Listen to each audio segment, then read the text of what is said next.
in a lay-by just outside Wrexham, and this is going to be the start of our North Wales road trip.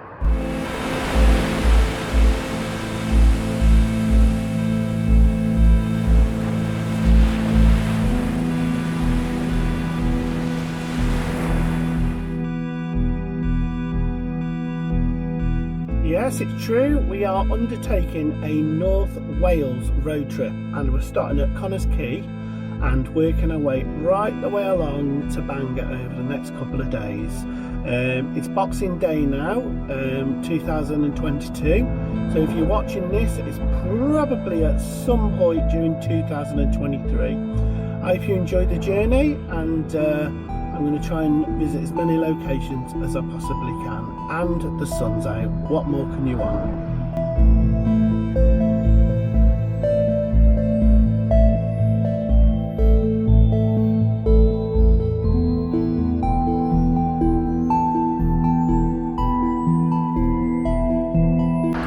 Well, here I am on the Chester Road at just outside Connah's Quay, and all on this particular road, this is the road that actually runs along the coast of Wales, known as Chester Road.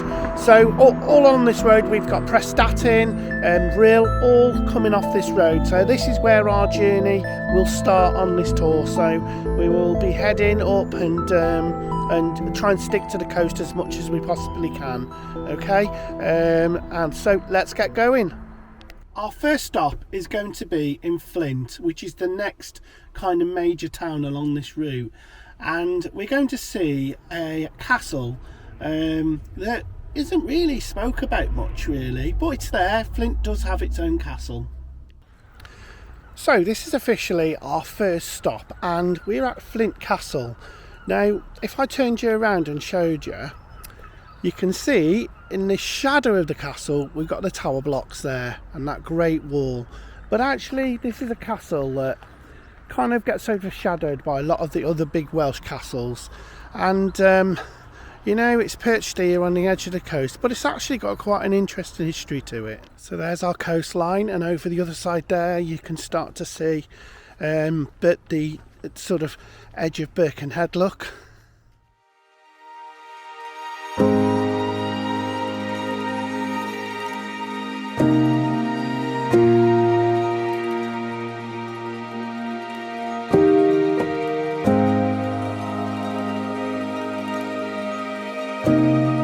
Flint Castle is one of the earliest and most unusual of the North Wales castles.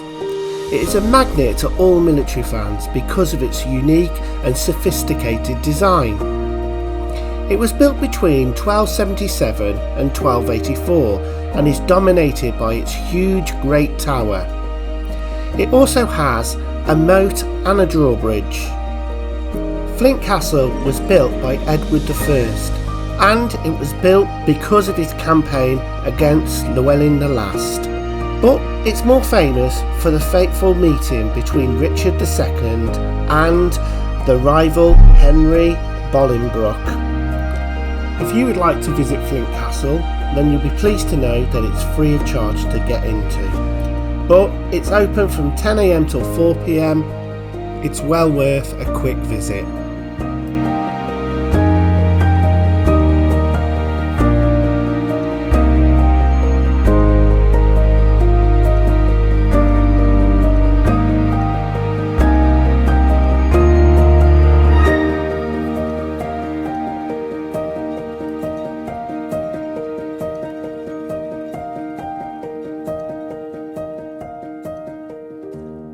Well, I hope you enjoyed that look around the castle. It was pretty interesting, wasn't it? Great setting as well. But I'm still just looking at the tower blocks from here. But anyway, on to the next location. The next thing we're going to find isn't that easy to get to, but I'm told there's a coastal path here to the right. So we're still on, oh there it is there, so it is right.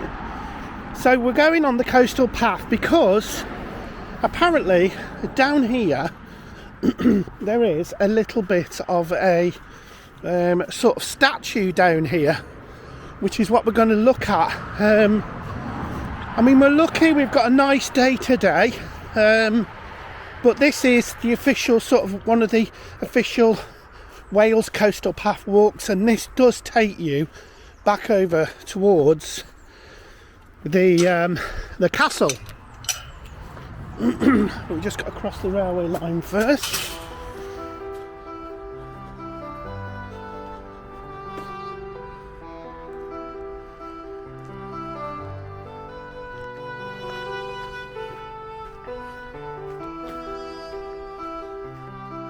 Now you're going to have to forgive me because of these Welsh names, okay? So where we are now is we are just outside Flint, but just on the outskirts of Bagilt. I'm sure I've spelt that wrong. Flint's an easy word to say, isn't it? And we are on the coastal path. Beautiful blue skies today, sun's out, bit chilly, but welcome to Steve's Monumental Adventures, our North Wales special.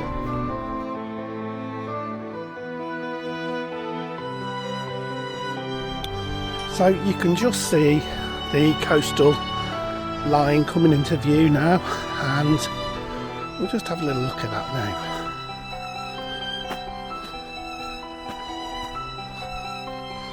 Well, there you go guys, our first little bit of coast, and here it is in all its glory. Now this is the body of water that runs between sort of this area here, which is Bagillt, Flint, and over there is the area of Birkenhead.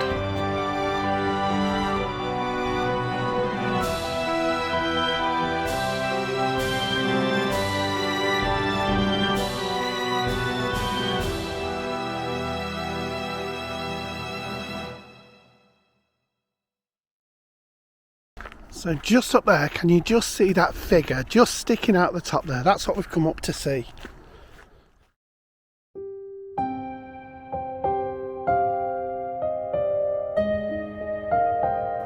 This impressive sculpture is the big Flintshire Guardian, and it was built for just £5,000 and it's completely built of wood.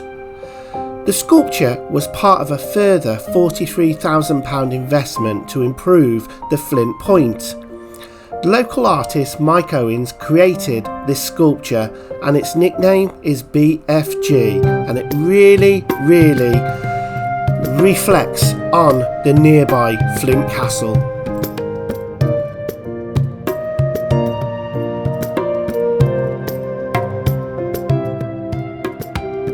There you go, that's location 2 ticked off the box as we head sort of over towards Prestatyn along the coast here. There's just a few little bits and pieces, and it's worth just being able to show you the various beaches and things that the coast has, that because I know a lot of people head towards well-known locations, but there's so much more than that that North Wales has to offer, and that's what we're going to find out. Well, we're off to our next location now, and it is in Bagilt, and this is it's only about 4 minutes away from where we are now, and apparently there's a really nice sort of beacon here, so let's go and have a look at it. Well, we have just stopped in the area. It's just outside Bagilt, and it is formerly a coal mine, and you can see that from that building there. That's a winding house if ever you saw one, but we're not here to see that. We're here to come and see the Bagilt beacon. So this particular area has been reclaimed from mining, and now it's actually been created into a rather nice country park, which we're going to have a little look at.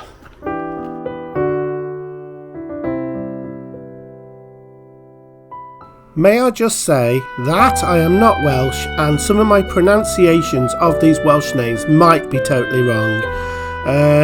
So if you feel like going into the comments section and putting me right, don't bother.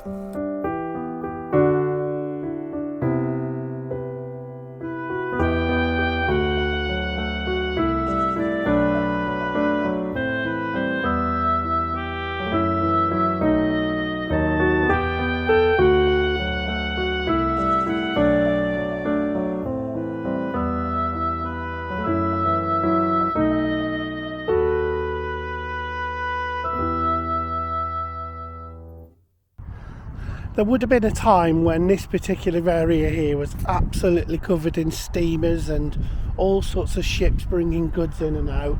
So it just goes to show, you know, how much this coastline has changed. The Bagilt beacon stands on what is known as Bagillt Cobb. The beacon was a series of different beacons along the North Wales coast. It was first lit on the 4th of June 2012 to commemorate the late Queen's Diamond Jubilee.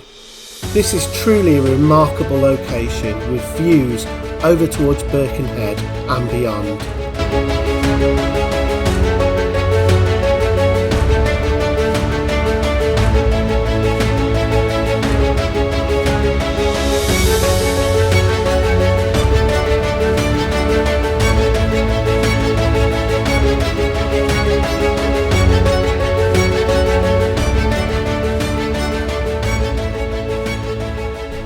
Well, there you go. You have to bear with me. It's a little bit windy up here, but you can see there's another fantastic location, and there's a whole sort of country park here knitted in around this, so maybe that's worth a little visit when you're down this way. And you can find this just outside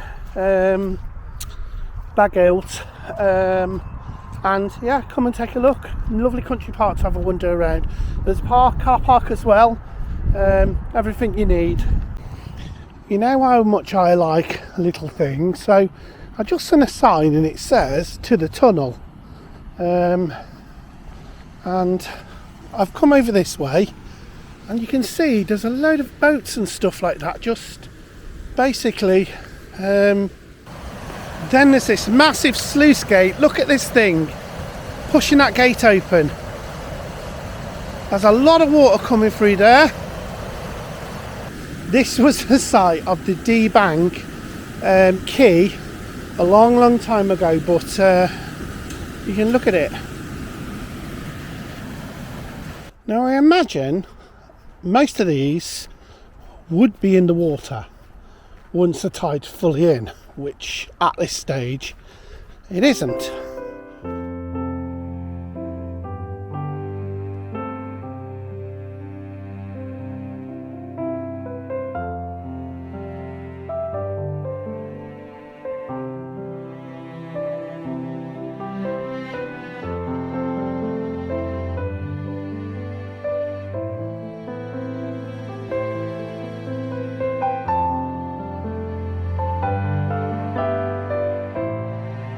This is the small Bagillt dock, and this was part of the community of Bagilt. This little dock was used to supply coal to Ireland from the nearby Bettisfield colliery. Now silent, it is just a home to rusting boats, but the hustle and bustle of this dock would have been incredible during the time of the coal mines.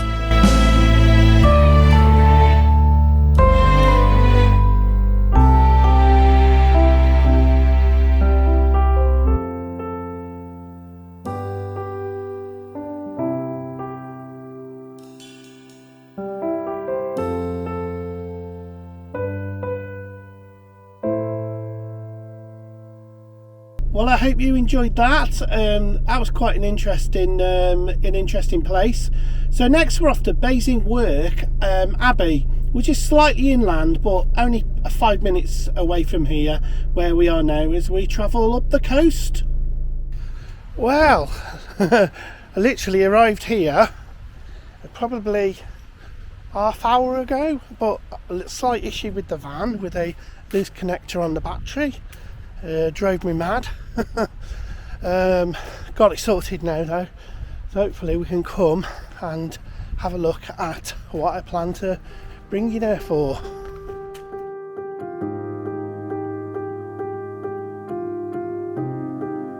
Basingwerk Abbey was founded in 1131, and this abbey was part of a network of similar abbeys all across Wales. This abbey was remodelled in the 13th century, and the abbey has interesting remains such as the chapter house with its remains of the benches and the amazing monk's dining room. Like most abbeys of the time, they all fell to the destruction of the monasteries, or the dissolution of the monasteries in 1536. But the roof of this particular abbey was actually used to create a roof on a nearby church. If you would like to visit Basingwerk Abbey, then bear in mind it's free of charge and it's open 24 hours a day.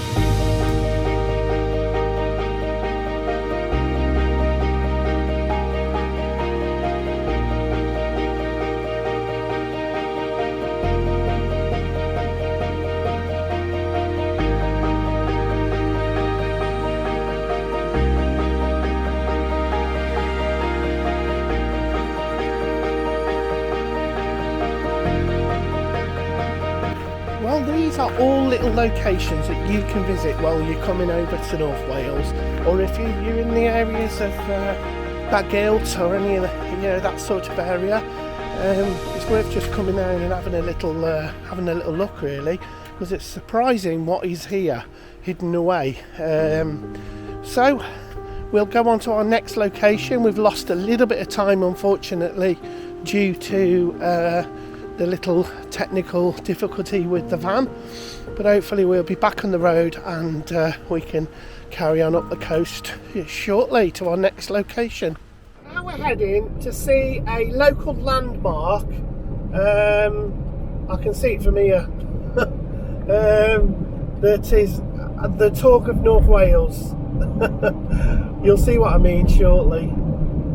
Honestly, has to be the worst road I've ever taken this van across, and bloody is some potholes on this road, and I've literally had to reverse back nearly a mile just to let a car past. That's bad, isn't it? God, this road's awful. I'm here to see this ship here, which has been marooned here for many years, called the Duke of Lancaster, or better known the locals as the Fun Ship, and it's one hell of a journey to get to it, put it that way. But we're getting there, look, we're getting there. Oh, it's a windy one today, and yes, well, we're next to the Fun Ship, so let's have a little, see if we can have a really good look at it. They've inconveniently put a hedge here, which is not helpful if we wanted to have a good look at it. It's too windy to drone it, so that's unfortunate, but there it is.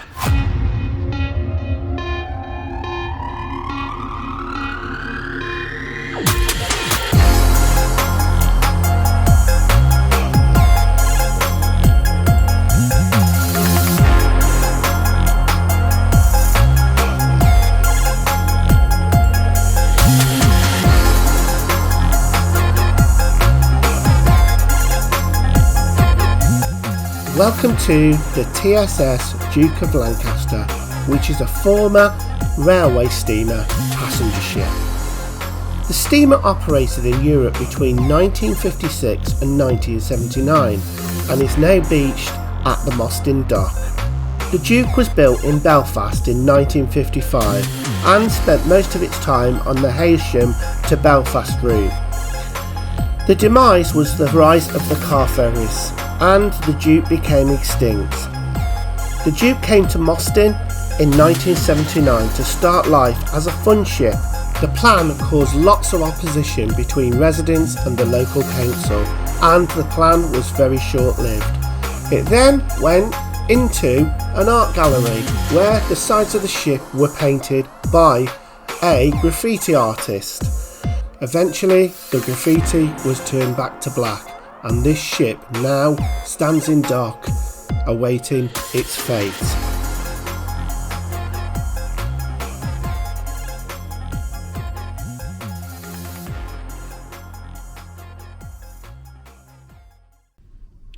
Hey, well, I've arrived in Talacre. Now, all these Welsh names are going to be completely ripped completely, because they're probably all going to be completely sold. But anyway, the last part of the journey, I actually got to Talacre, but I had an issue with the van to do with the battery, so I thought it best I end that part of the trip there, and I went all the way back to Telford, got the van sorted, and then this afternoon I've travelled back. I've found hopefully a nice little park up here. It's a car park. I mean, obviously Talacre is in its down season at the moment, and it isn't as busy, so I found a car park. I hope it's okay for a cheeky bit of stealth camping. I know the beach Presthaven Sands isn't too far away, so I might have a bit of a 4 o'clock, and this is the problem with this time this time of year. It's dark, as in normally I'd be filming right up until 6-7 o'clock at night, but there's literally nothing to do, so I might just go for a wander around. I haven't come earlier because of the rain today. It's been absolute. Hopefully we're going to have a better day. That's why I've popped myself here at Talacre, because this is where the coastal journey continues up. But if you're watching this on YouTube, then it'll be completely seamless for you. You won't even know, except when I'm telling you now.